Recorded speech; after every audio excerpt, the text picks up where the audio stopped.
በታላቋ ገዳም በጻድቃኔ ደብረ ምጥማቅ ቅድስት ማርያም ገዳም በተከሰተ ርዕደ መሬትና የምድር መንሸራተት አደጋ የ14 ሰዎች ሕይወት አለፈ።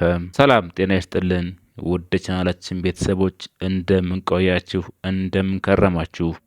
ይህ በርኖስ ቲዩብ ነው። ዛሬ ለመላው ኦርቶዶክሳውያን ብሎም ኢትዮጵያውያን ትልቅ የሐዘን ቀን ነው። በኢትዮጵያ ኦርቶዶክስ ተዋሕዶ ቤተክርስቲያን በሰሜን ሸዋ ሀገረ ስብከት ሰላ ድንጋይ አካባቢ ከምትገኘው ታላቋ ገዳም ጻድቃኔ ደብረ ምጥማቅ ቅድስት ማርያም ገዳም የሐዘን ዜና ሰምተናል።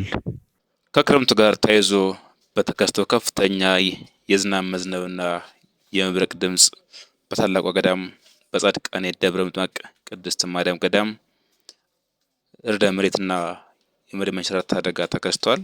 በዚህ አደጋ ለጸበል ለሱባኤና ለመሳለም ከመላው ኢትዮጵያ ከአራቱም አቅጣጫ የተሰባሰቡ በጻድቃኔ ማርያም ልጆችና ወዳጆች ላይ እጅግ አስደንጋጭና ልብ ሰባሪ ሐዘን ደርሷል።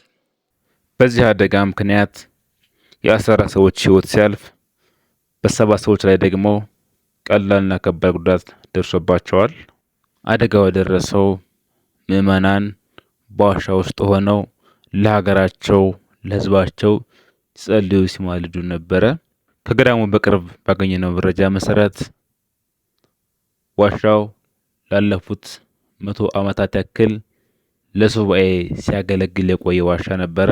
ይህ የመጀመሪያው አደጋ ነው ብለዋል። በስፍራው ላይም የሀገረ ስብከቱ ሊቀ ጳጳስ ብፁዕ አቡነ ቀለሚንጦስ በስፍራው በመገኘት ለሞቱ ወገኖቻችን ጸሎተ ፍትሐት አድርገዋል።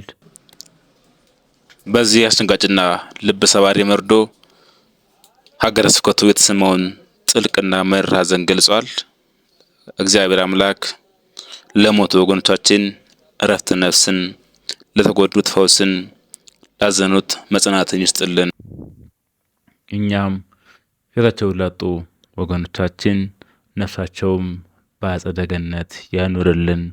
በቀጣይ በሌላ ቪዲዮ እስከምንገናኝ ቸር ያገናኘን እያልን አሁን በድጋሚ የሞቱ ወገኖቻችንን ነፍስ ይማር፣ ነፍሳቸውን በያዕቆብ በይስሐቅ በአብርሃም ወገን ያኑረልን።